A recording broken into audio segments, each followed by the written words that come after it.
Bapak Ibu yang dikasih oleh Tuhan Yesus Kristus, di bagian yang pertama ini kita akan bahas tentang doktrin akhir zaman atau dalam bahasa lainnya yang sering mungkin kita kenal adalah eskatologi. Nah, Bapak Ibu yang dikasihi oleh Tuhan Yesus Kristus,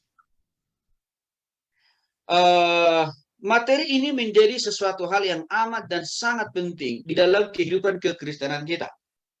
Mengapa? Karena materi ini bicara tentang kehidupan kita di zaman akhir ini atau di akhir zaman ini. Maka begini Bapak Ibu dikasih oleh Tuhan Yesus Kristus. Doktrin akhir zaman yang disebut dengan istilah eskatologi, itu asal kata dasarnya adalah eskaton. Yang artinya yang akhir, ya, dan yang dimaksud di sini yang akhir adalah mengacu kepada segala sesuatu peristiwa yang terjadi menjelang hari kedatangan Tuhan Yesus yang lagi kita tunggu-tunggu. Dan juga di dalam doktrin eskatologi ini kita juga bahas tentang saat-saat penantian Yesus datang kedua kali. Termasuk di dalamnya nanti kita akan bahas berbagai pernak-pernik peristiwa yang akan terjadi. Bapak Ibu ya. Akan kita lihat itu nanti di dalam proses pembelajaran ini. Nah, dalam istilah lain sebenarnya eskatologi adalah ilmu yang mempelajari segala sesuatu ya menjelang hari kedatangan Tuhan Yesus yang kedua kali ke dunia ini. Nah, jadi dengan demikian Bapak Ibu dikasih oleh Tuhan Yesus Kristus, doktrin akhir zaman merupakan suatu pelajaran yang menjelaskan tentang peristiwa-peristiwa tentang kehidupan ya setelah kematian. Ini juga nanti akan kita bahas di dalam pelajaran kita pada sore hari ini, Bapak Ibu ya. Jadi sekali lagi kita tidak hanya bicara tentang apa yang terjadi sebelum Tuhan Yesus datang kedua kali, tapi kita juga akan membahas tentang tanda-tanda zaman, cara proses dan waktu kedatangan Tuhan Yesus yang kedua kali, bagaimana kebangkitan orang mati. Masih adakah pengharapan bagi mereka yang sudah meninggal untuk bisa masuk surga? Yang berikutnya, bagaimana proses penghakiman yang terjadi di dalam diri setiap orang, ya, Bapak Ibu, yang lahir ke dunia ini. Nah, itu juga nanti akan kita bahas. Nah, di samping itu, kita akan bahas juga di dalam materi perkuliahan ini tentang keadaan setiap orang. Termasuk di dalamnya mereka yang ada di neraka, dan juga bagi mereka yang ada di surga. Gimana situasi keadaan, bahkan bagaimana nikmatnya orang-orang yang hidup di neraka, ya, dan termasuk juga bagaimana nikmatnya orang-orang yang hidup di surga. Itu juga nanti akan kita banyak dalami di dalam topik bahasa kita pada sore hari ini. Nah, jadi Bapak Ibu dikasih oleh Tuhan Yesus Kristus, seringkali ada pertanyaan begini, mengapa begitu penting kita mempelajari eskatologi atau doktrin akhir zaman ini?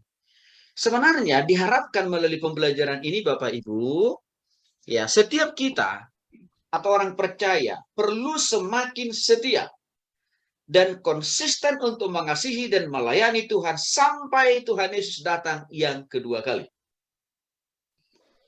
Mengapa kesetiaan itu dibutuhkan dan diperlukan dalam masa penantian Tuhan Yesus datang yang kedua kali? Banyak peristiwa-peristiwa, ada banyak tantangan, pergumulan, persoalan, penderitaan, kesukaran, penganiayaan yang akan dialami bukan hanya orang yang belum bertobat, tetapi kita juga orang yang sudah bertobat kepada Kristus sambil menanti kedatangan Tuhan Yesus yang kedua kali. Maka di situ dituntut sebuah kesetiaan, dituntut sebuah konsistensi, dan kasih yang unlimited melampaui daripada tantangan dan pergumulan yang kita alami selama dalam masa kita menanti Tuhan Yesus datang yang kedua kali. Tujuan yang kedua, mengapa begitu penting kita mempelajari eskatologi? Tidak lain tidak bukan untuk memotivasi kita supaya makin lebih sungguh-sungguh, serius, konsisten, semangat untuk memberitakan Injil kepada orang-orang di sekitar kita. Tidak usah dulu terlalu jauh-jauh. Artinya, Injil itu harus segera mungkin kita beritakan kepada istri, kepada suami, kepada anak, kepada orang tua, kepada mertua, kakak, adik, ipar, famili, saudara, tetangga, kiri, kanan, muka, belakang, rekan sekerja, rekan sepelayanan, ya, harus sesegera mungkin kita beritakan Injil kepada mereka. Mengapa perlu sesegera mungkin? Karena zaman di mana kita ada hari ini adalah zaman akhir, zaman di mana Tuhan Yesus pasti datang. Maka untuk itu, durasi waktu bagi kita untuk memberitakan Injil kepada orang-orang di sekitar kita menjadi amat dan sangat mendesak kita lakukan sebelum Tuhan Yesus datang yang kedua kali. Sebab kalau sampai Tuhan Yesus sudah datang yang kedua kali, Injil tidak pernah tersampaikan kepada orang tua, famili, saudara, menantu dan cucu kita. Bapak Ibu yang dikasih oleh Tuhan Yesus Kristus, sayang-sayangi. Artinya apa? Mereka tidak punya tempat di surga. Maka harapan saya dengan dua hal yang saya sampaikan tadi, dengan kita belajar tentang doktrin akhir zaman atau eskatologi, sekali lagi Bapak Ibu, komitmen dan kesetiaan kita harus makin bertambah dalam lagi kepada Tuhan. Keseriusan kita untuk beritakan Injil harus makin terus-menerus kita upayakan. Yang pertama ini Bapak Ibu yang dikasih oleh Tuhan Yesus Kristus, kita akan bahas dulu tentang ada apa dengan kematian. Berbicara tentang kematian, ya, atau dalam bahasa yang lainnya adalah death. Berdasarkan ilmu antropologi, ya, pemaknaan atau pengertian tentang kematian itu adalah peralihan dari status hidup kepada status tidak hidup. Saya ulangi Bapak Ibu ya. Dalam perspektif ilmu antropologi, ya, arti daripada kematian itu adalah peralihan dari status hidup, ya, ke suatu status yang tidak hidup. Intinya, dalam ilmu antropologi, kematian itu dipandang sebagai pemisahan atau keterpisahan antara jiwa dari badan. Ya, sehingga apa? Badan itu tidak bisa lagi bergerak. Artinya apa? Tangan, kaki, dan seluruh totalitas tubuh kita dari ujung rambut sampai dengan ujung kaki kita tidak lagi dapat beraktivitas. Tidak lagi dapat bergerak. Tidak dapat lagi kita gerakkan dalam melakukan hal apapun juga. Yang artinya hidup sudah berhenti total. Nah, namun dalam perspektif ini Bapak Ibu dikasih oleh Tuhan Yesus Kristus, ya, masih ada juga, itulah alasannya kenapa sebagian besar, saya bisa mengatakan sebagian besar, bahkan 99% manusia di dunia ini masih punya bayangan, masih punya pemahaman, masih punya kesimpulan, ya, bahwa orang yang sudah meninggal, sudah dimakamkan atau sudah dikremasi, masih ada anggapan, masih ada kesimpulan, masih ada asumsi orangnya itu masih hidup di dalam liang kubur. Tapi memang dia sudah tidak lagi hidup seperti kita dari waktu ke waktu. Ya. Itulah alasannya, itulah sebabnya kenapa masih sebagian besar orang Kristen menganggap masih penting meminta kuasa, kesembuhan, mujizat, berkat, kesuksesan kepada orang-orang tua yang sudah meninggal. Yang biasanya mereka melakukan itu dengan cara berdoa di kuburan atau di pemakaman. Ya. Itu juga ada sebagian besar orang Kristen punya pandangan, ya, bahwa hari Paskah adalah hari di mana khusus kita akan berbicara kepada arwah kakek nenek moyang kita di kuburan. Maka untuk itu biasanya kesempatan itu digunakan oleh sebagian besar orang-orang Kristen untuk berdoa, minta kesembuhan, minta mujizat, minta berkat, minta melimpah, berkat melimpah, dan juga minta kesuksesan. Dan yang paling ironis, Bapak Ibu, minta kepada orang tua yang sudah meninggal di kuburan ini supaya dia naik pangkat. Padahal orang tua yang sudah dikuburin itu nggak tahu apa arti pangkat itu kan ya. Bahkan ada yang minta juga supaya cucunya, anaknya, ya, diterima jadi ASN, diterima menjadi mahasiswa di perguruan tinggi terbaik di negeri ini, bahkan di dunia ini. Padahal orang yang meninggal itu tidak pernah tahu baca tulis. Ironis ya Bapak Ibu ya. Tapi saya katakan tadi, mengapa pemahaman itu, perspektif itu ada dalam pikiran sebagian besar orang Kristen? Karena mereka berangkat dari pola pikir antropologi. Ya. Karena mereka berangkat berpikir dari budaya, itu masalahnya. Sehingga masih ada pemahaman dan keyakinan yang seperti itu. Ya. Bahkan kadang-kadang dengan ada juga unsur kesengajaan. Masih memelihara arwah daripada ya pakaian ya. Sebelum bicara masalah arwah, pakaian atau baju atau segala peralatan yang dipakai oleh orang tua yang sudah meninggal itu. Ya, itu masih dipelihara, itu masih dijaga dengan apik dan rapat. Bahkan kadang-kadang 1 kali sebulan masih dipersembahkan makanan yang enak di sana. Bahkan kamarnya sendiri pun didewakan. Yang artinya tidak boleh sembarangan orang masuk, kecuali kalau mau mempersembahkan sesajen. Ini berangkat dari budaya. Jadi Bapak Ibu dikasih oleh Tuhan Yesus Kristus. Saya mau menjelaskan lagi lebih jauh lagi tentang kematian itu bukan hanya dari perspektif antropologi atau budaya.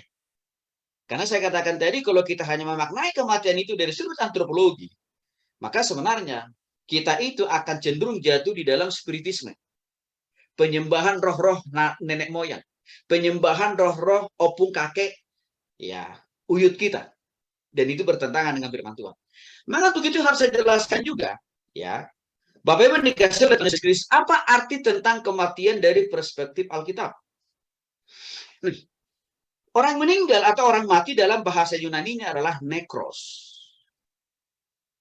Ya.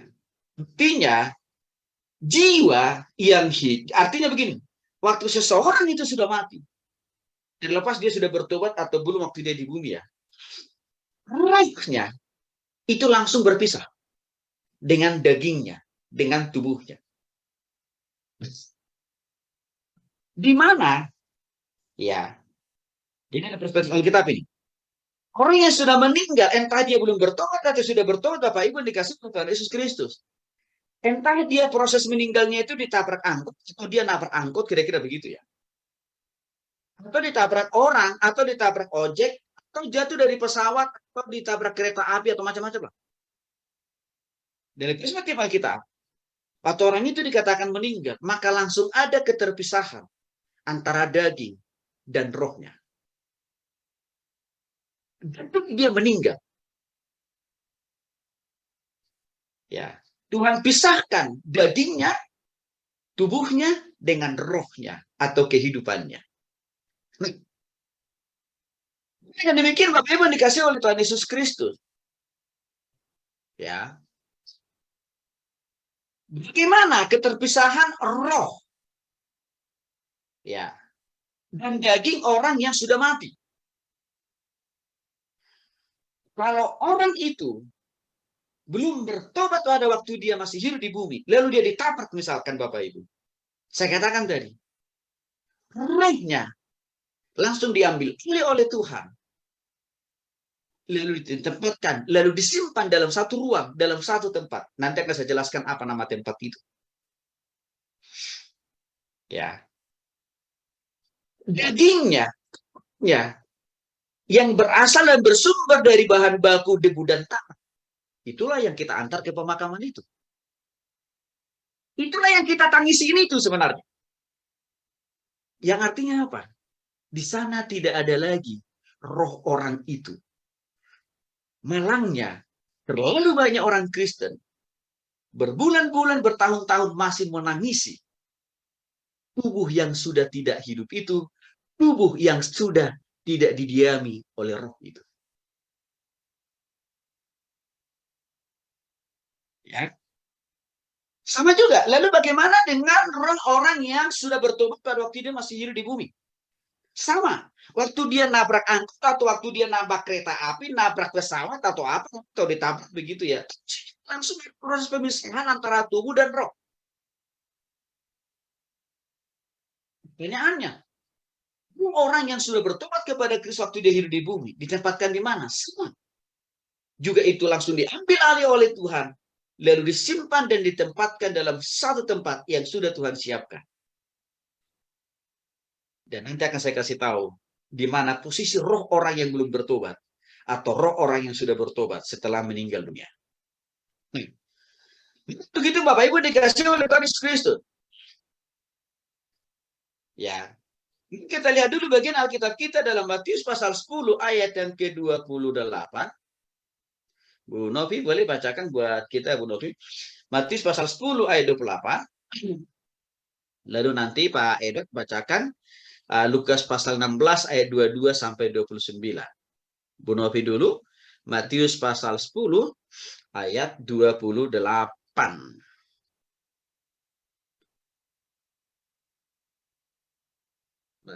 Matius pasal 10 ayat 28.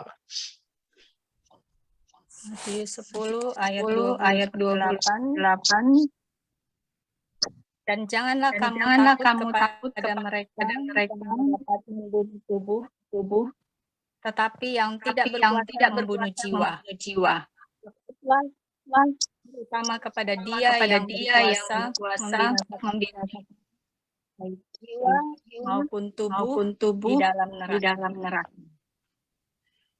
Baik, nah saya jelaskan dulu Matius pasal 10 ayat 28 apa artinya dan janganlah kamu takut kepada mereka yang dapat membunuh tubuh. Ya, tetapi yang tidak berkuasa membunuh jiwa. Nah, begini Bapak Ibu yang dikasih oleh Tuhan Yesus Kristus. Penulis Injil Matius mau menegaskan kepada kita. Bagi orang yang sudah sungguh-sungguh bertobat ya. Ini ayat ini konteksnya bagi orang-orang sudah bertobat kepada Kristus. Ya.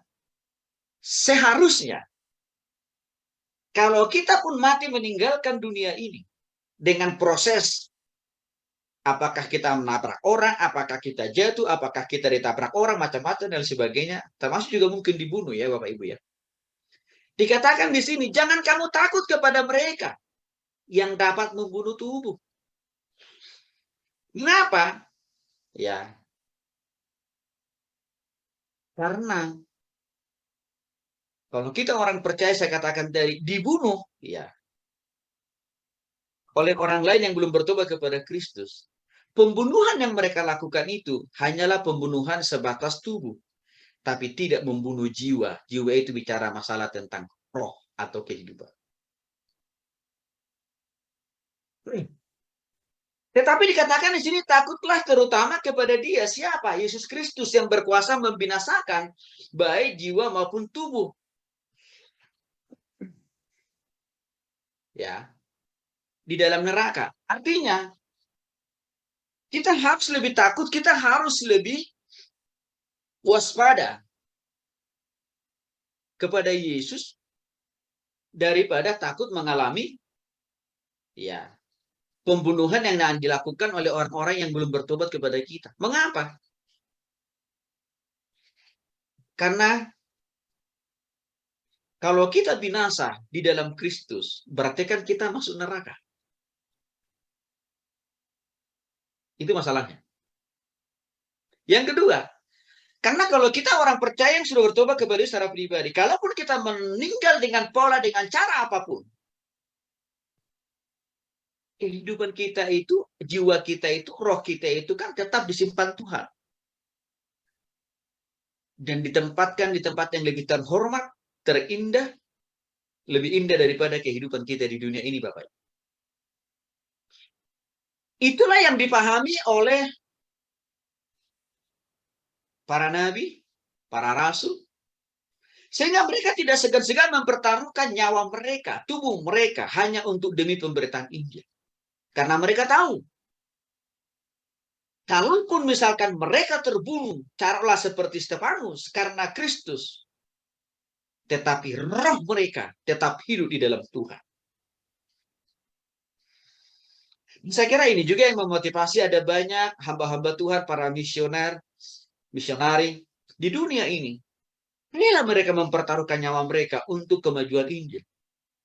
Karena mereka tahu kematian fisik yang dialami oleh mereka waktu mereka dalam konteks memberitakan Injil itu justru tidak mematikan total secara roh, tetapi menghidupkan mereka secara roh di dalam surga nanti. Nah, maka dengan demikian Bapak Ibu, hal yang berikutnya yang disampaikan dalam ayat ini betapa pentingnya sebenarnya kita lebih takut kepada Tuhan dengan cara bertobat kepada Kristus. Itu maksudnya kira-kira. Karena dengan kita lebih takut kepada Tuhan dan bertobat kepada Kristus, artinya apa Bapak Ibu? Kalaupun kita meninggal dan dipanggil Tuhan dari dunia yang fana ini, hidup kita tetap kekal di dalam tangan kasih kuasa Tuhan. Karena roh kita dijamin di dalam bersama Kristus sendiri. Maka lihat dulu Bapak Ibu dikasih oleh Tuhan Yesus, Lukas pasal 16 ayat 22 sampai dengan 29. Silahkan Pak Edward. Lukas pasal 16. Lukas pasal 16 ayat 22 sampai 29. Demikianlah firman Tuhan. Kemudian matilah orang miskin lalu dibawa oleh malaikat ke perkampungan Abraham. Orang kaya itu juga mati lalu dikubur. Dan sementara ia menderita sengsara di alam maut, ia memandang ke atas dan dari jauh dilihatnya Abraham dan Lazarus duduk di pangkuannya. Lalu ia berseru katanya, Bapak Abraham, kasihanilah aku, suruhlah Lazarus supaya ia mencelupkan ujung jarinya ke dalam air dan menyejukkan lidahku sangat kesakitan dalam nyala api ini. Tapi Abraham berkata, Anak, ingatlah bahwa engkau telah menerima segala yang baik sewaktu hidupmu. Sedangkan Lazarus segala yang buruk. Sekarang ia mendapat hiburan dan engkau sangat menderita. Selain daripada itu, di antara kami dan engkau terbentang jurang yang tak terseberangi, supaya mereka yang mau pergi dari sini kepadamu, ataupun mereka yang mau datang dari situ kepada kami tidak dapat menyeberang. Kata orang itu, kalau demikian aku minta kepadamu Bapa, supaya engkau menyuruh dia ke rumah ayahku. Masih ada 5 orang saudaraku, supaya ia memperingati mereka dengan sungguh-sungguh agar mereka jangan masuk kelak ke dalam tempat penderitaan ini. Tapi kata Abraham, ada pada mereka kesaksian Musa dan para nabi, mereka mendengarkan kesaksian itu. Baik, terima kasih Pak Edward. Nah, Bapak Ibu dikasih oleh Tuhan Yesus Kristus. Di sini ada satu gambaran yang sangat begitu jelas dan begitu nyata. Perbedaan tempat roh orang yang belum bertobat waktu dia masih hidup di bumi, yang diwakili oleh orang kaya tadi. Ya. Dan roh Lazarus, orang yang super miskin itu, tapi waktu dia hidup di bumi, dia sudah bertobat. Rohnya berbeda tempatnya dengan roh orang kaya itu. Dalam bahasa teologi, Lazarus ditempatkan di sebuah tempat yang amat dan maha indah yang namanya pangkuan Abraham. Yang dalam istilah yang lainnya, bahasa yang lainnya, Firdaus. Ini yang disebut dengan istilah surga sementara. Atau tempat roh. Orang-orang yang sudah bertobat waktu dia masih hidup di bumi, ditempatkan di pangkuan Abraham atau Firdaus. Disitulah roh orang miskin alias Lazarus itu. Ngapain? Roh Lazarus ada di pangkuan Abraham atau di Firdaus. Dia di sana sudah mengalami dan mulai menikmati nuansa surgawi itu, Bapak Ibu. Tempat itu juga yang menjadi tempat bagi orang-orang yang sudah sungguh-sungguh bertobat dan percaya kepada Yesus.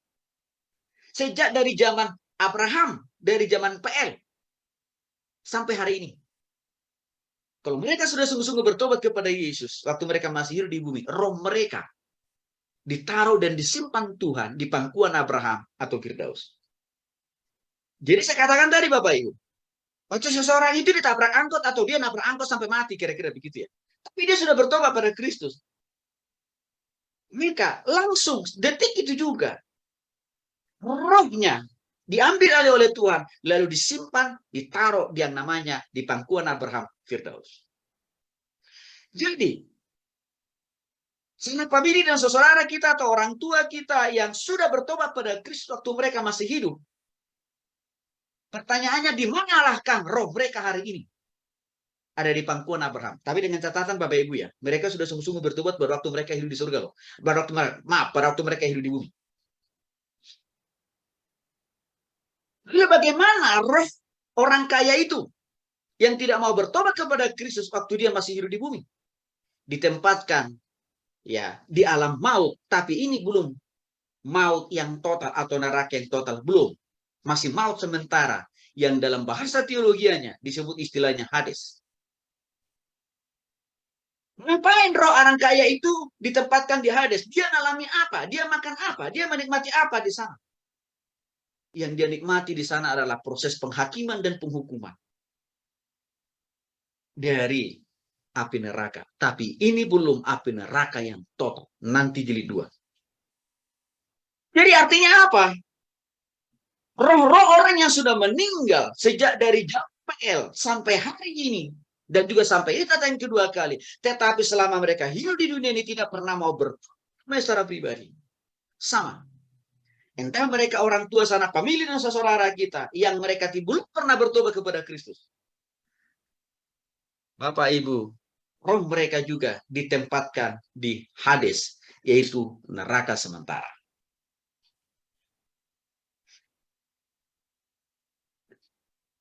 Jadi, yang kita kuburkan, yang kita kembalikan kepada debu dan tanah adalah daging yang fana.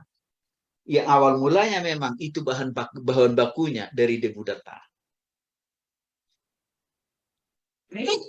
Sesuatu hal yang sia-sialah sebenarnya kalau sampai berbulan-bulan, tahun-tahun kita menangisi saudara-saudara, sanak famili kita itu. Pulang pergi kita tiap hari ke kuburannya. Untuk menangisinya, untuk mendoakannya, sia-sia. Bahkan minta kekuatan, pengharapan, dan penghibur. Itu nggak ada gunanya. Karena sebenarnya roh mereka sudah tidak lagi ada di sana. Tapi yang ada di sana adalah debu, daging yang berasal dari debu dan tanah yang tidak lagi hidup. Bapak Ibu yang dikasihi oleh Tuhan Yesus Kristus, dalam 2 Korintus 5 ayat 8-10 Paulus menegaskan setiap orang yang percaya harus sungguh-sungguh percaya sekalipun mengalami penderitaan, sebab jiwa akan mendapatkan tempat di dalam Tuhan. Untuk itulah Bapak Ibu yang dikasihi oleh Tuhan Yesus Kristus, kabar baik buat kita sebagai orang yang sudah sungguh-sungguh bertobat kepada Kristus. Kalaupun kita dipanggil, kalaupun kita meninggal dengan proses dan cara Tuhan, tapi bukan karena bunuh diri loh ya Bapak Ibu ya. Bukan karena bunuh diri loh. Karena bunuh diri itu tidak ada yang masuk Firdaus, nggak ada. Maka Yudas itu tidak masuk Firdaus dia. Dia masuknya di Hades dia. Neraka sementara. Tapi kalau karena proses Tuhan, cara Tuhan, kita dipanggil, entah bagaimana proses caranya. Tapi kalau kita sudah sungguh-sungguh bertobat kepada Yesus pada waktu kita hidup di bumi, roh kita ada di Hades atau pangkuan Abraham. Maka, inilah yang dimaksud oleh Rasul Paulus dalam 2 Korintus 5 ayat 8-10. Orang percaya, sekalipun mengalami penderitaan di dunia ini seperti orang miskin tadi, Lazarus. Ya, pada akhirnya kesukaran, kesulitan, penderitaan, kemiskinan itu akan digantikan oleh Tuhan pada waktu kita di surga nanti. Tapi syaratnya harus sungguh-sungguh bertobat dulu Bapak Ibu. Maka Rasul Paulus dengan jelas menegaskan dalam Filipi pasal 1 ayat 21-23. Hidup ini adalah kesempatan. Kan kita tahu lagu itu Bapak Ibu. Hidup ini untuk melayani Tuhan. Artinya apa? Rasul Paulus mau mengatakan, sebagai orang yang sudah sungguh-sungguh bertobat kepada Yesus secara pribadi, kalaupun kita mati, itu bukan keuntungan, tapi keuntungan. Mengapa? Karena roh kita sudah disimpan, sudah ditaruh oleh Tuhan di tempat yang namanya pangkuan Abraham. Maka kalau orang yang sungguh-sungguh bertobat kepada Kristus, kematian itu bukan sesuatu hal yang menakutkan. Kematian itu bukan lagi sesuatu hal yang menyeramkan. Kematian itu bukan akhir dari segala sesuatunya. tapi awal daripada kehidupan yang lebih baik dan lebih indah. Karena kita sudah punya tempat, karena kita sudah disiapkan tempat, dan bahkan ditaruh Tuhan roh kita di surga. Kecuali memang bagi orang yang belum bertobat, ini jadi berita malam. Mengapa? Karena roh mereka bukan di tempat yang terbaik, tapi di tempat yang terburuk, yang terngeri dan terpanas di dunia ini. Yaitu di mana? Di neraka. Nah, begitu Bapak Ibu dikasih oleh Tuhan Yesus Kristus. Jikalau karena mengikut Kristus, jikalau karena mengasihi Kristus, jikalau karena melayani Kristus, kita mengalami kesukaran, pergumulan, penderitaan, silih berganti datang menghampiri hidup kita. Jangan tawar hati untuk tetap mengasihi dan melayani Tuhan. Karena kenapa? Tempat yang terbaik, yang termegah sudah Tuhan siapkan buat kita di surga. Itulah kematian. Ya, definisi tentang kematian. Jadi Bapak Ibu sekali lagi, ya, kalau Bapak itu punya kesempatan melayani orang yang sakit atau orang sekarat, cepat-cepat beritakan Injil. Jangan hanya cuma didoakan supaya keluarga ditinggalkan, diberikan kekuatan, pengharapan, dan penghiburan. Oke. Tapi yang lebih penting, Injil segera mungkin orang yang sakit itu. Beritakan Injil kepada orang yang sekarat itu. Supaya apa, Bapak Ibu? Supaya mereka punya garansi, supaya mereka punya kepastian waktu mereka dipanggil Tuhan dari dunia. Maka setiap kali saya melakukan pelayanan konseling terhadap orang yang lagi sakit, Bapak Ibu, saya senang banget tuh. Karena bagi saya itu kesempatan untuk beritakan Injil bagi orang ini. Sehingga kapan dan dimanapun dipanggil oleh Tuhan, rohnya sudah ada di tempat yang termulia, yang terindah, yaitu di surga. Momentum itu juga harus digunakan dalam rangka memberitakan Injil bukan hanya kepada orang yang sakit. Tapi usahakan saudara-saudaranya, familinya yang menemani saudara yang sakit itu juga. Injil mereka, Bapak Ibu. Seringkali kan kita lupa itu.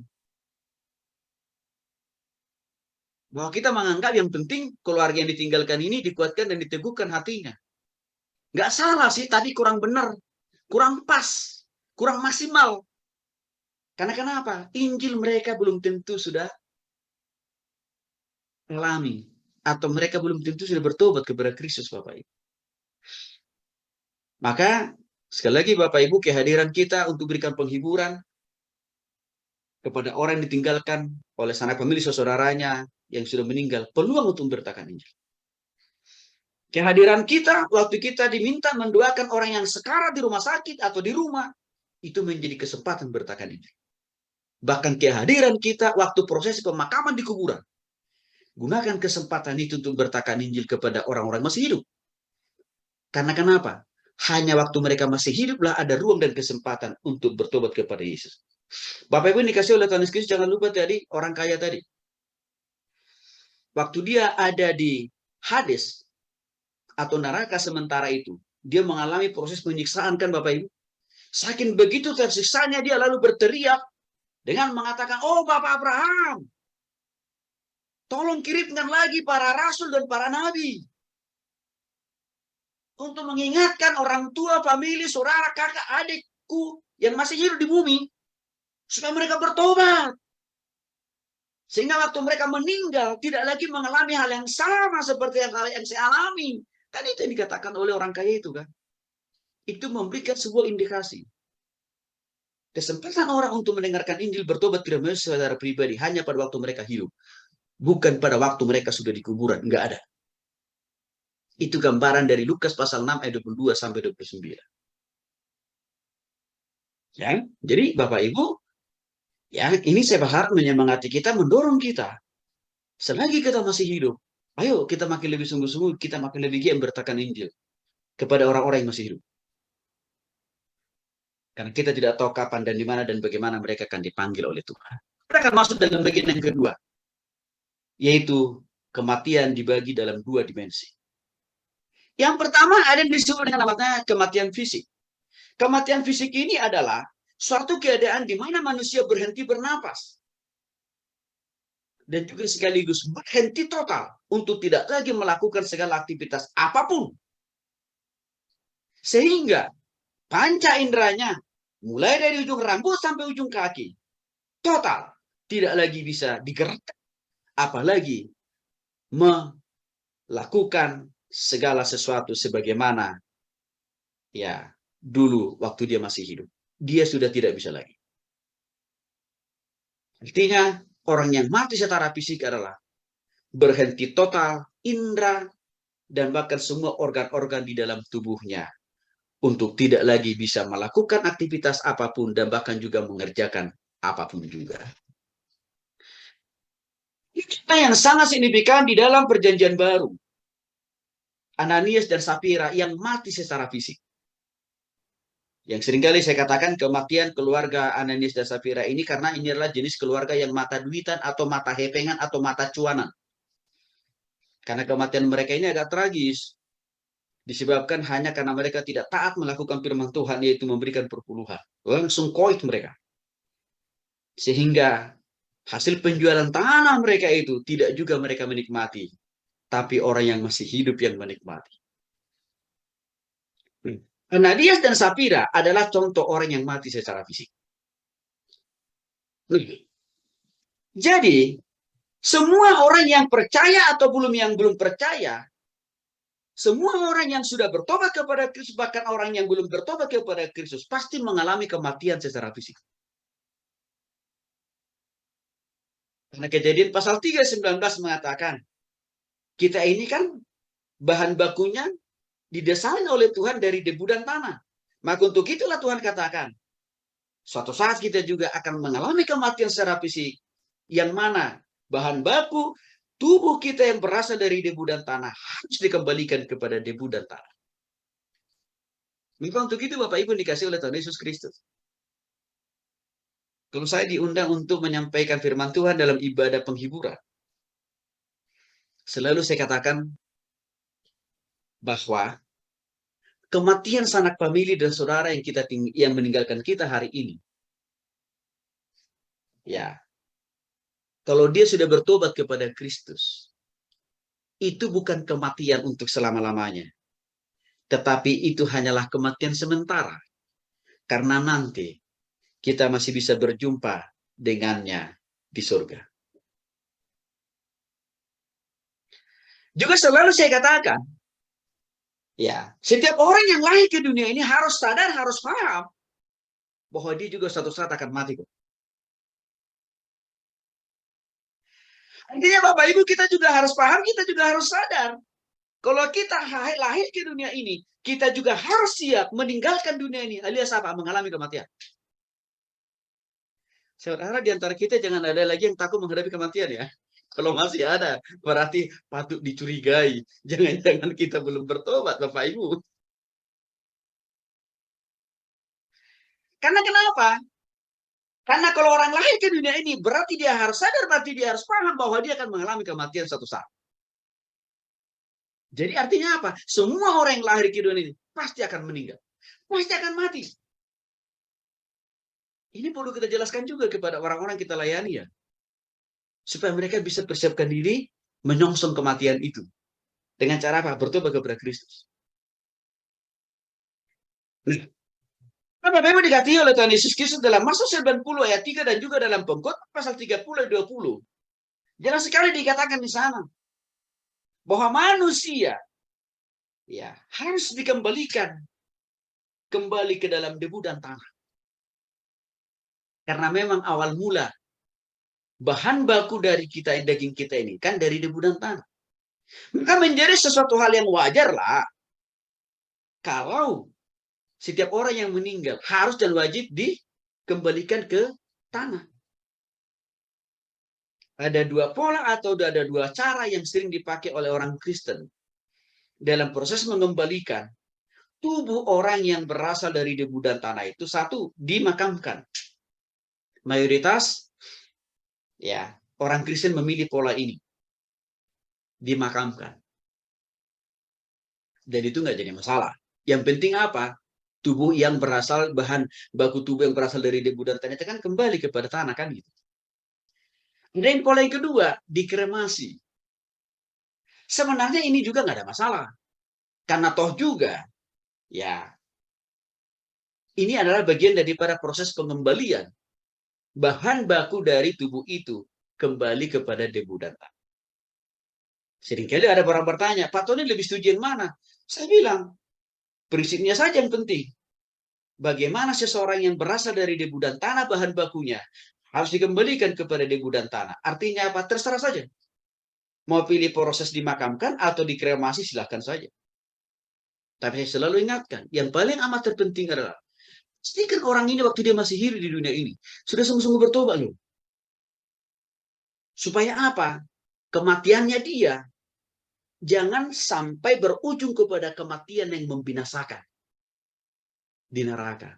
Tapi kematian fisik yang dialami oleh dia harus menjadi awal buat dia untuk memindahkan dia ke pangkuan Abraham. Itulah kematian yang pertama, Bapak Ibu. Yang saya katakan tadi, semua orang yang lahir ke dunia ini pasti akan mati, pasti akan meninggal, pasti akan meninggalkan kita. Termasuk Bapak Ibu dan Saudara juga sama, kita akan mengalami kematian ini juga. Lain hal, ada pengecualian memang contoh-contoh kasus dalam Alkitab seperti Henok. Kalau itu dia tidak mengalami kematian secara fisik, tapi langsung diangkat secara tubuh yang sempurna, ya, oleh Tuhan. Ada contoh-contoh kasus yang seperti itu. Tapi kan kita tidak bisa maksa Tuhan.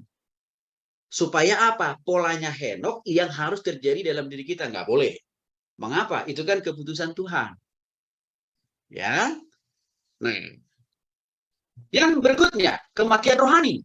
Ini adalah kematian yang lebih mengerikan. Mengapa saya katakan kematian rohani ini lebih mengerikan dibanding kematian fisik? Begini Bapak Ibu.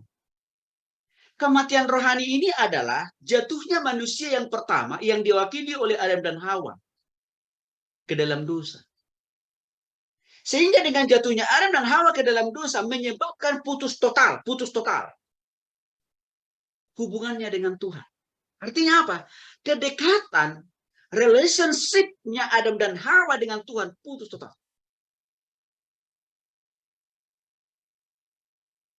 Ini juga dialami, membawa dampak terhadap kita, Bapak Ibu. Ya, relasi kita secara personal juga dengan Tuhan itu putus total. Itu yang mengakibatkan seringkali orang berdosa menganggap bahwa Tuhan itu jauh, gitu kan? Atau mengalami masalah dan pergumulan. Karena memang dia belum bertobat kepada Tuhan. Karena memang hubungannya dengan Tuhan belum tersambung kembali. Belum terkoneksi kembali dengan bertobat. Akibat yang kedua ditimbulkan oleh kejatuhan Adam dan Hawa ke dalam dosa itu adalah putus totalnya komunikasi dengan Tuhan. Dan ini juga membawa dampak terhadap kita kalau kita belum bertobat kepada Kristus. Di mana komunikasi kita dengan Tuhan itu juga sering tidak terkoneksi dengan baik. Sering tidak berjalan dengan baik. Sehingga apa? Banyak doa yang diungkapkan, disuarakan, dimohonkan kepada Tuhan. Dikatakan dalam Yesaya 59 ayat 1 sampai dengan 3. Doa kita itu mentok. Kenapa mentok? Karena ada dosa yang menghalangi. Maka Bapak Ibu yang dikasih oleh Tuhan Yesus Kristus, ini harus diatasi dengan cara bertobat secara pribadi. Kecuali bagi orang yang sudah bertobat terima secara pribadi, memang terjadi pemulihan hubungan dengan Tuhan. Artinya apa? Kita bisa dekat kembali kepada Tuhan, sehingga kita bisa mengungkapkan apa yang kita alami, apa yang kita rasakan, apa yang kita gumuli dalam hidup ini. Komunikasi kita juga dengan Tuhan makin lebih produktif. Sehingga apa? Kita bisa leluasa menyampaikan dan memohonkan ucapan syukur dan permohonan kita kepada Tuhan. Dimanapun dalam keadaan apapun. Ini kalau sudah bertobat. Tapi kalau belum bertobat, putusnya hubungan tadi atau relationship tadi atau putusnya komunikasi tadi akan tak berlangsung. Roma 3:23 mengatakan semua orang telah berbuat dosa dan telah kehilangan kemuliaan Allah. Dan semua orang telah berbuat dosa. Itu jelas. Jadi Bapak Ibu dikasih oleh Tuhan Yesus Kristus, semua orang yang ada di muka bumi ini, apapun agamanya dan sukunya, keyakinannya, kepercayaannya, darahnya adalah orang berdosa. Ya. Dalam Roma 6:23, kalau manusia terus-menerus jatuh dan hidup terus di dalam dosa dari waktu ke waktu, apa ujungnya, apa hasilnya, apa akibatnya? Tidak lain tidak bukan kebinasaan. Penghukuman yang total di neraka. Kecuali kalau orang itu sudah bertobat, Bapak. Yang lebih menarik lagi dalam Efesus pasal 2 ayat 1. Kita baca dulu ayat. Boleh Pak Marbun? Efesus pasal 2 ayat 1. Boleh Pak Marbun dibacakan dulu buat kita? Efesus pasal 2 ayat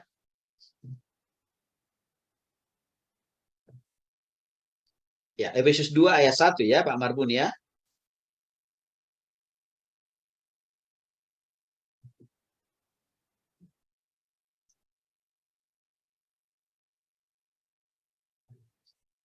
Oke, ketemu ayatnya Pak Marbun, boleh dibacakan buat kita? Efesus 2 ayat 1.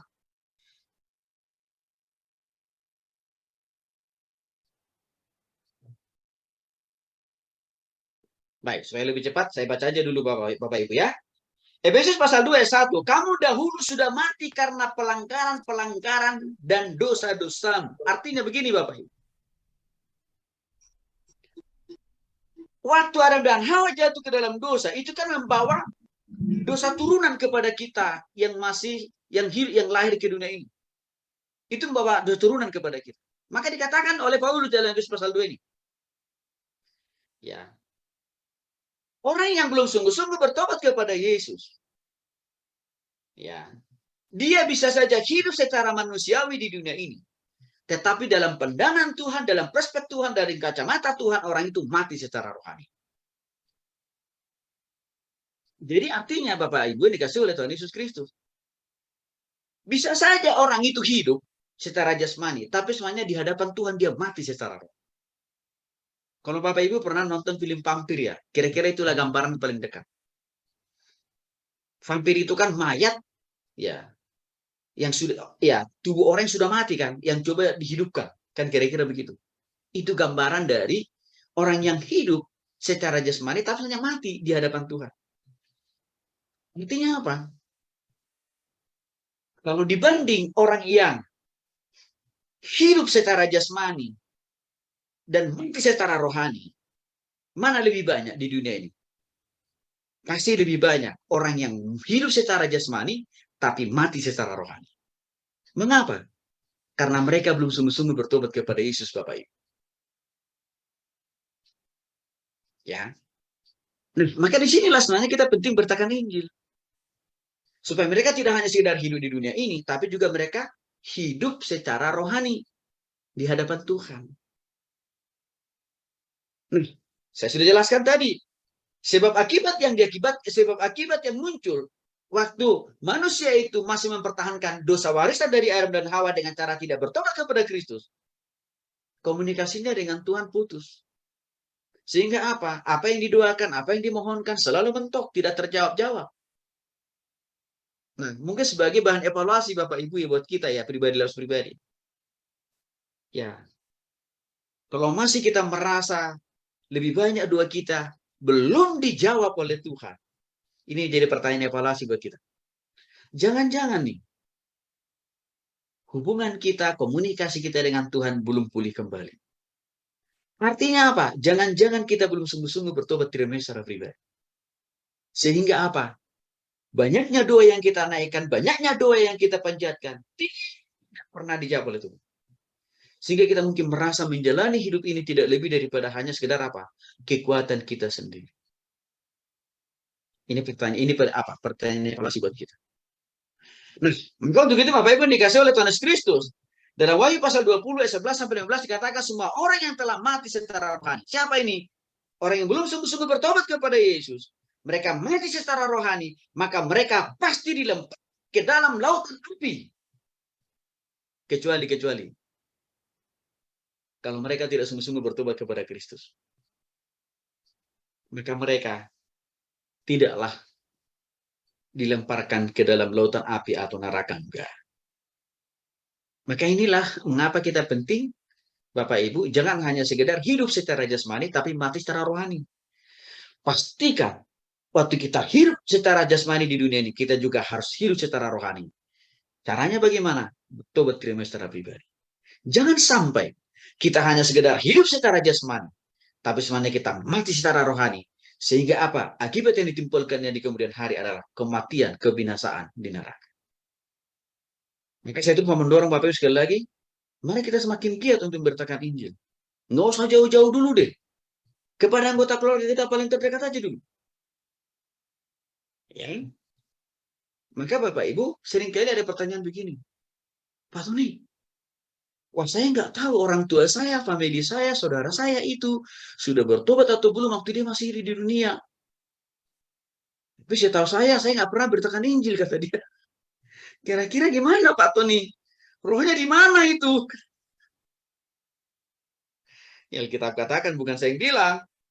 Kalau orang itu waktu dia hidup di dunia ini belum sungguh-sungguh bertobat, ya udah, alamatnya jelas, nggak usah ditarik-tarik, dan itu nggak bisa dipindah-pindahkan pemakamannya.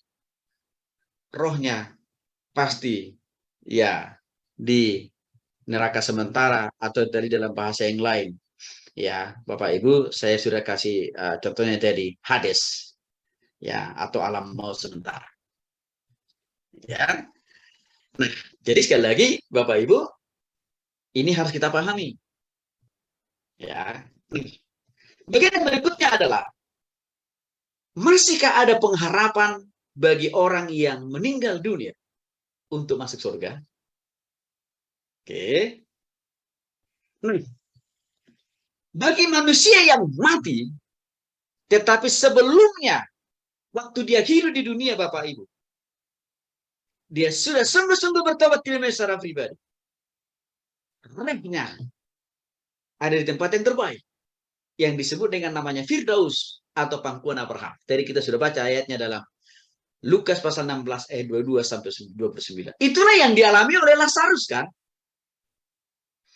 Selama di dunia dikatakan Lazarus itu begitu susahnya, sulitnya, sukarnya hidupnya. Sampai seringkali makanan yang bisa dia makan hanya sebatas dari sisa-sisa makanan anjing. Tetapi waktu dia dipanggil oleh Tuhan, justru dia menikmati sesuatu hal yang lebih dibanding daripada orang kaya itu. Mengapa? Karena waktu Lazarus hidup di bumi, dia sudah sungguh-sungguh bertobat kepada Yesus. Jadi Bapak Ibu, ini adalah kabar baik buat kita. Dan tolong kabar baik ini juga disampaikan kepada orang lain dengan cara apa? Kita injili mereka bertobat kepada Kristus. Maka sering juga saya katakan begini Bapak Ibu. Mungkin tidak pernah kita menjadi orang terkaya di muka bumi ini. Mungkin kita tidak akan pernah mendapatkan segala sesuatu yang ada di muka bumi ini. Tapi percayalah Bapak Ibu. Bahkan mungkin selama kita hidup di dunia ini, hidup kita pas-pasan. Pas-pasan itu artinya apa? Mau makan, pas ada yang mau dimakan. Mau minum, pas ada yang mau diminum. Mau bayar uang kuliah, pas ada yang mau dipakai untuk bayar. Mau bayar uang sekolah anak, pas ada uangnya. Kan enak kan begitu kan Bapak Ibu? Mungkin tidak berlimpah. Oke. Tapi yakinlah firman Tuhan yang memberikan sebuah kepastian. Di surga, kita akan dapat menikmati lebih daripada apa yang tidak pernah kita nikmati di dunia ini. Contohnya Lazarus. Oke. Nah, lalu bagaimana dengan mereka yang sudah mati tapi belum bertobat? Ya, pada waktu mereka hidup di bumi. Ditempatkan Tuhan di tempat neraka sementara yang dalam bahasa Ibraninya, Yunaninya, ya, Tartarus atau Hades. Di situ roh orang yang belum bertobat pada waktu dia hidup di bumi. Ditempatkannya, disimpannya di Tartarus atau di Hades. Itu dicatat dalam 2 Petrus 2 ayat 4. Lalu ngapain? Ngalamin apa? Orang-orang yang belum bertobat itu di Tartarus atau di Hades?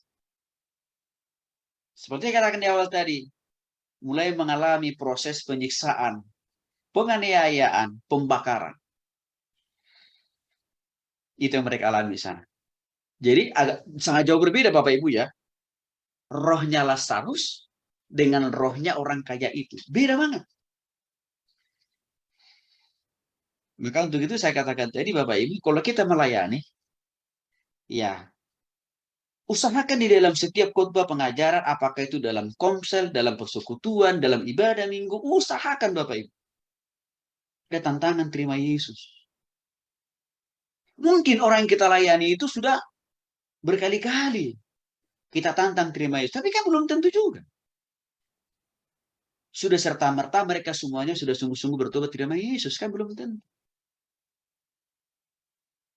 Maka untuk itulah Bapak Ibu, saya tidak pernah pesan-bosan, saya tidak pernah jemu-jemunya. Walaupun saya sudah sering melayani orang itu, saya selalu tetap kasih ruang dan kesempatan untuk menantang mereka bertobat terima Yesus. Karena bagi saya, iya, udah berkali-kali mungkin dia dengar Injil. Udah ribuan kali, jutaan kali mungkin. Tapi kan belum tentu. Meresponi Injil itu dengan mau bertobat terima Yesus, kan belum tentu juga sudah serta-merta semuanya. Karena itulah yang menjadi bekal bagi orang itu. Kalau orang itu sudah dipanggil Tuhan. Salah satu contoh kasusnya aja Bapak Ibu ya. Terlepas dulu benar tidaknya tuduhan yang dialamatkan kepada Joshua. Kasus Joshua. Waktu saya dengar pertama kali kasus itu, yang ada dalam hati saya, mudah-mudahan Joshua ini sudah bertobat terima Yesus. Yang artinya apa? Mungkin bisa saja memang dia adalah dianiaya, lalu dibunuh secara tidak manusiawi. Tetapi rohnya, ya, kalau dia sudah bertobat ya, waktu dia hidup di bumi, sama di tempatnya Lazarus, yaitu di pangkuan.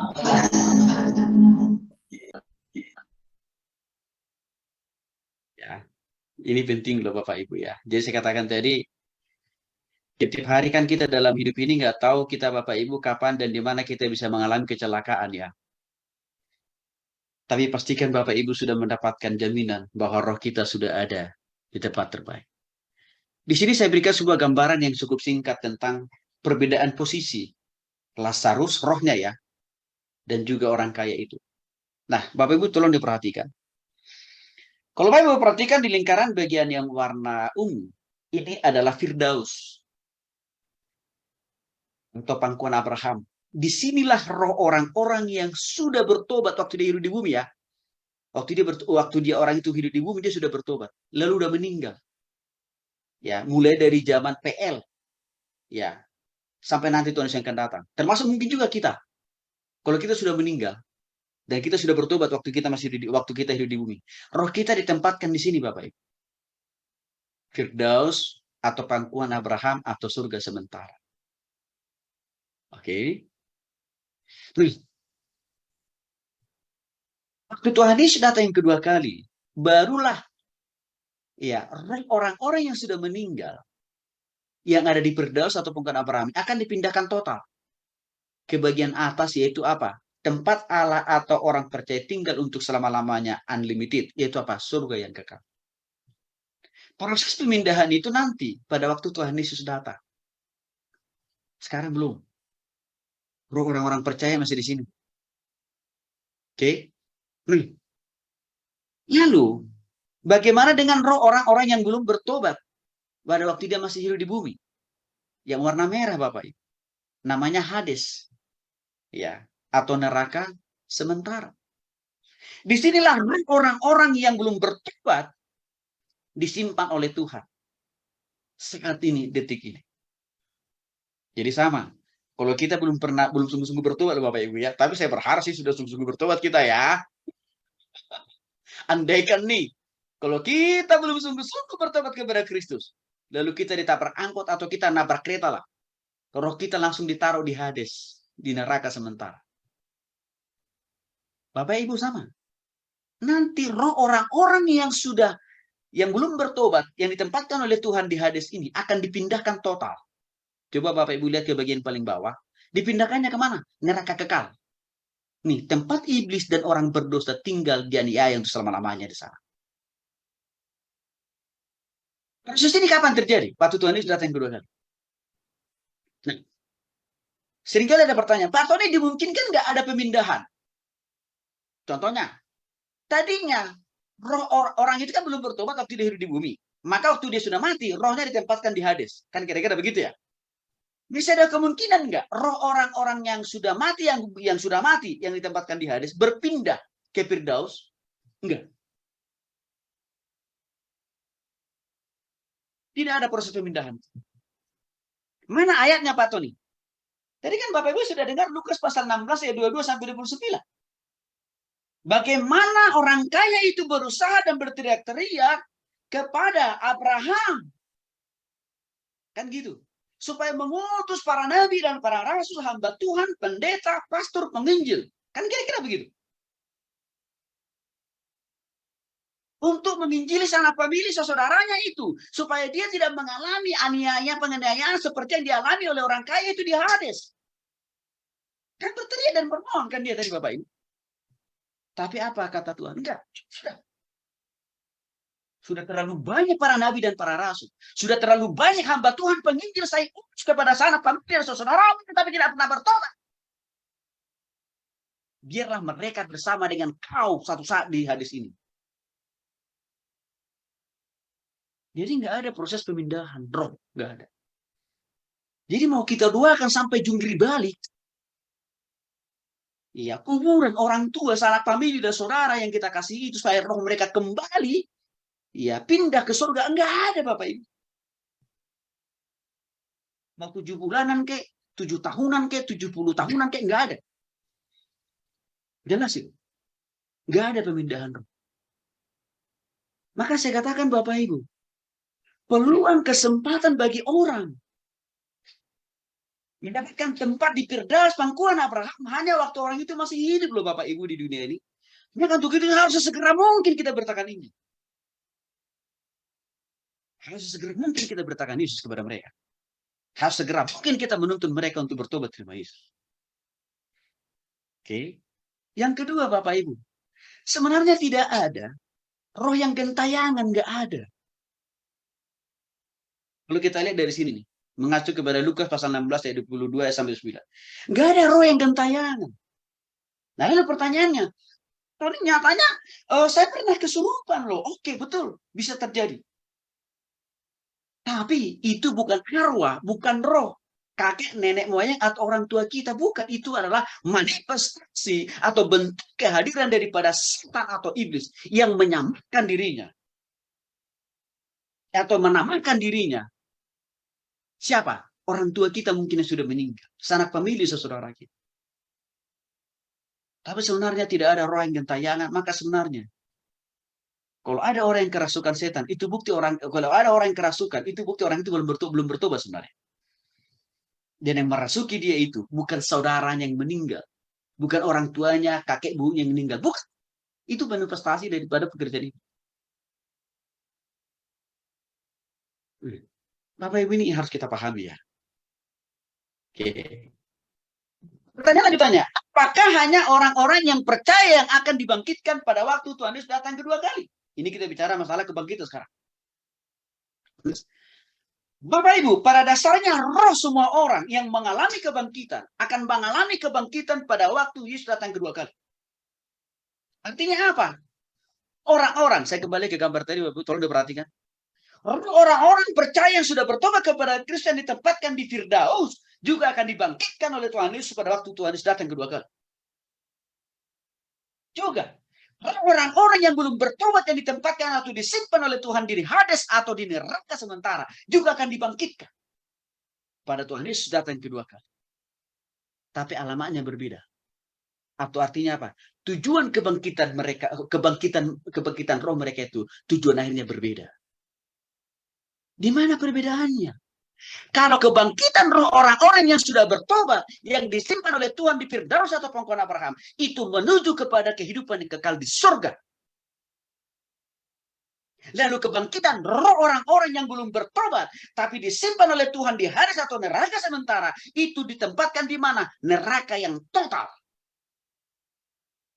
Jadi bukan pemindahan dari neraka ke surga, udah enggak, orang udah mati kok.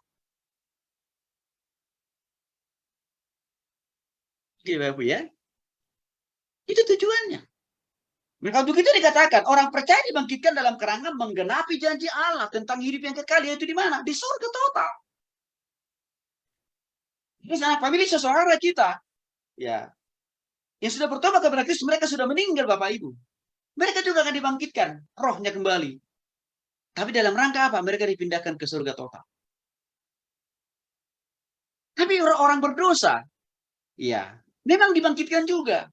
Tapi tujuan kebangkitan roh orang-orang berdosa yang disimpan, yang ditaruh di Hades itu tidak lain tidak bukan untuk mengalami penghakiman yang total di neraka. Supaya mereka binasa sampai unlimited, sampai selama-lamanya. Itu jelas dicatat dalam Ayub pasal 19 ayat 25 sampai dengan 26. Semua orang dibangkitkan walaupun tanpa tubuh jasmani. Ini bicara tentang orang yang sudah meninggalkan Bapak Ibu. Tapi mereka, rohnya sudah disimpan oleh Tuhan. Kalau orang yang sudah percaya di pangkuan Abraham, orang yang belum percaya di Hades. Dan tujuannya beda. Kebangkitan roh orang yang sudah bertobat kepada Kristus yang ditaruh, disimpan di pangkuan Abraham. Masuk ke surga yang total, surga yang kekal, surga yang terindah, surga yang terabadi. Ini orang yang belum bertobat pada waktu hidup di bumi. Dipindahkan memang. Tapi bukan ke surga. Tapi pemindahan itu supaya mengalami hukuman yang total di neraka. Itu dijelaskan dalam Daniel pasal 12 ayat 2 sampai dengan 3. Orang benar dan berdosa untuk memilih untuk tujuan yang telah Allah tetapkan masing-masing. Seringkali ada pertanyaan, Pak Tony, mungkinkah Tuhan akan ada, mungkinkah nanti dalam proses pemindahan itu kan karena banyak orang dipindahkan, kan kira-kira begitu. Mungkinkah ada kemungkinan nanti Tuhan salah memindahkan? Enggak lah, Bapak Ibu. Tuhan tahu kok. Kan kita Ayub dikatakan, setiap kita yang sudah sungguh-sungguh bertobat kan nama kita sudah dicatat. Nah, tinggal nanti Bapak Ibu cek nama sendiri ya. Sudah dicatat atau belum? Yohanes 5, 28 dan 29 jelas Tuhan akan memanggil roh semua orang yang telah mati dari kubur. Mati dari kubur itu maksudnya yang disimpan di Firdaus ya. Yang sudah bertobat nih. Ya, itu maksudnya memanggil roh mereka yang di Firdaus itu maksudnya. Bukan dari kuburan, bukan. Kan di kubur itu tadi kan yang berasal dari daging kan. Yang berasal dari debu dan tanah kan. Tapi roh-roh mereka itu yang sudah, kalau sudah percaya kan tadi kan di Firdaus. Nah, mereka akan dipanggil oleh Tuhan lalu dipindahkan ke surga kekal. Hades adalah tempat roh orang-orang yang belum bertobat. Memang dibangkitkan juga.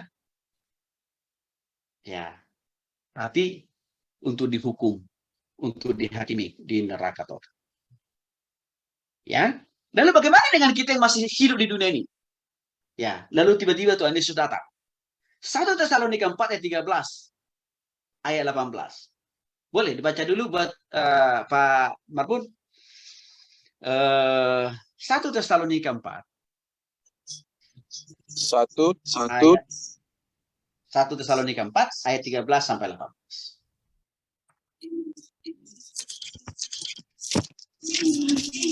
1 Tesalonika 4 ayat 13 sampai 18.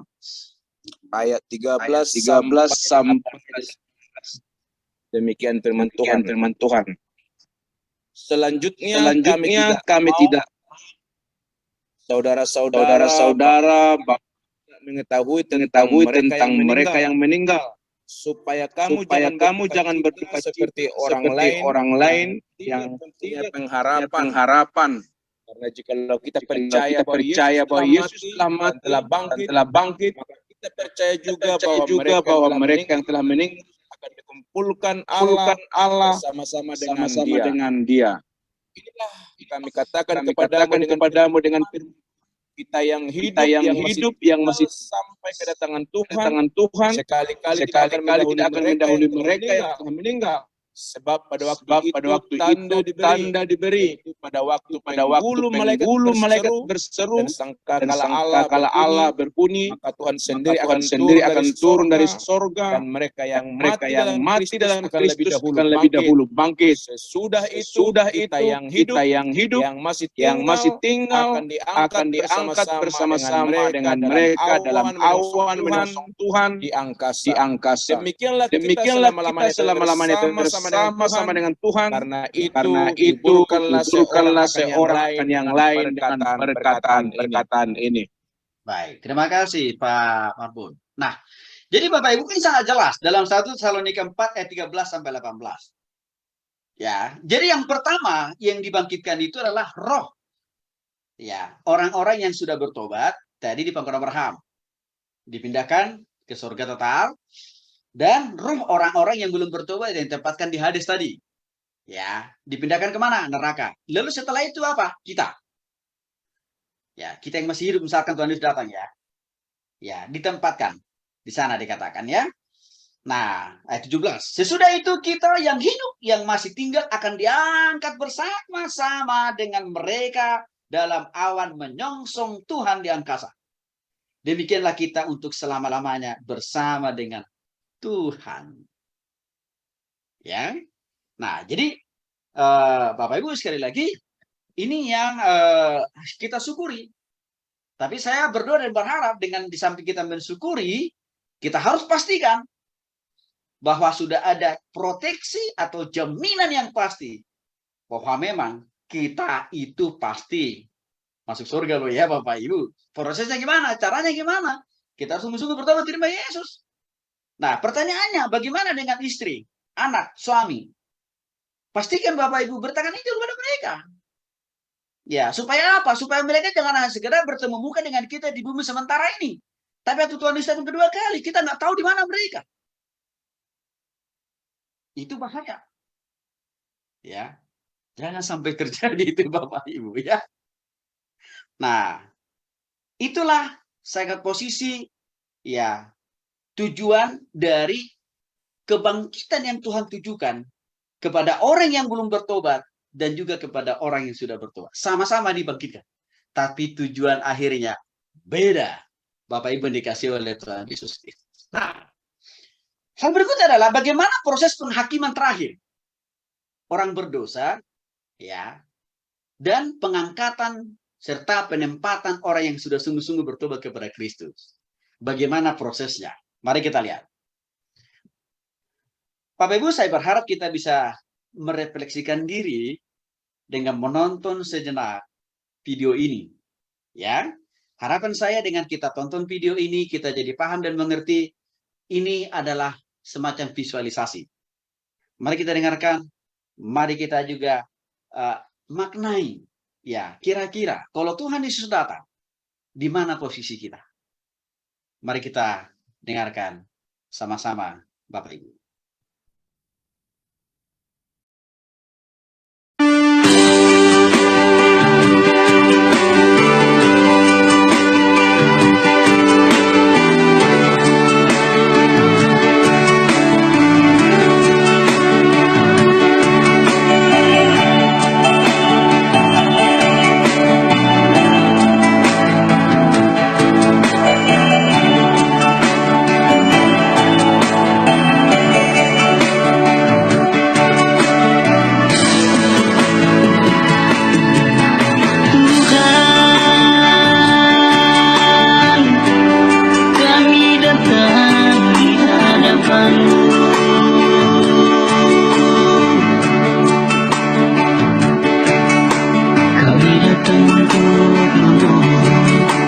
Lepaskanlah dosa kami, oh Tuhan.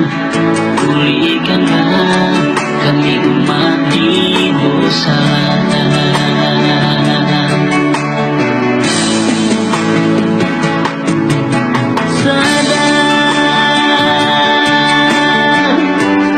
Sadarlah wahai manusia.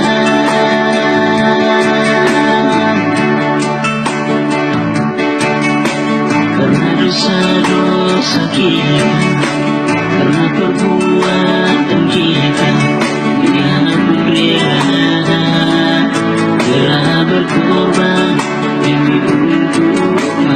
manusia.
Sakit sekali.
dosa-dosa kita, karena perbuatan kita.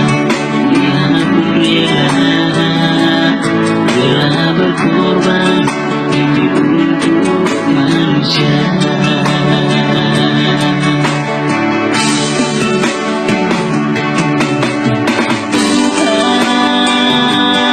Engkau dihina dan dicaci maki.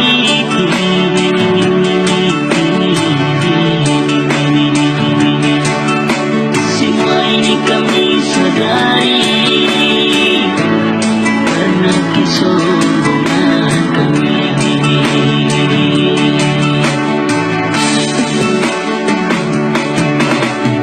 Engkau tanggung. Baik. Bapak Ibu yang dikasih oleh Tuhan Yesus Kristus, dari video tadi saya kira kita dapat gambaran ya. Recording in progress. Dari video tadi Bapak Ibu kita dapat gambaran perbedaan orang yang belum bertobat dan yang sudah bertobat. Itu satu. Yang kedua, kita juga dapat gambaran yang jelas juga penghakiman bagi orang yang belum sungguh-sungguh bertobat. Kalau kita lihat tadi, waktu manusia yang belum bertobat itu dijatuhkan ke api neraka, tidak ada harganya. Persis seperti cacing.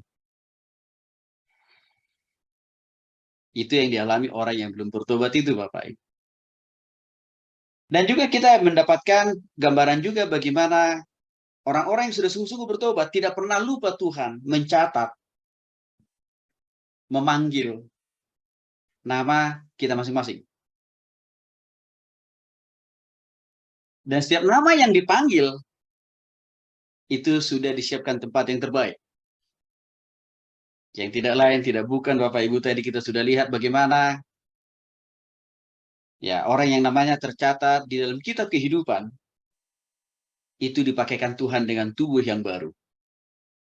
Lalu diangkat, dibangkitkan, ditaruh Tuhan di surga yang kekal. Bahkan kita juga mendapatkan gambaran yang lebih lagi, bagaimana kira-kira suasana daripada di surga itu sendiri, Bapak Ibu. Kita juga melihat surga itu begitu indah, surga itu begitu manis, surga itu begitu tenang. Bahkan sebelum saya nonton video ini, Bapak Ibu, saya sudah pernah bersaksi kepada Bapak Ibu waktu saya 2 jam di meja operasi. Saya bersyukur kepada Tuhan, pengalaman 2 jam di atas meja operasi itu pengalaman yang indah. Karena di situ saya makin bertambah yakin 100%. Surga itu memang indah, memang damai. Nah, Bapak Ibu dikasih oleh Tuhan Yesus Kristus, sekali lagi, ini hanya bisa didapat kalau orang itu sudah sungguh-sungguh bertobat kepada Kristus. Maka doa dan harapan saya untuk kita semuanya, Bapak Ibu, pastikan kita sudah mendapatkan tiket itu dengan bertobat kepada secara pribadi. Yang kedua, semua ini harus mendorong kita untuk lebih masif lagi, lebih semangat lagi memberitakan Injil kepada orang-orang di sekitar kita. Karena kita sudah lihat tadi betapa mengerikan betul kehidupan orang di neraka itu. Kiranya Tuhan Yesus memberkati dari apa yang saya sampaikan di sesi pertama ini untuk kita semuanya.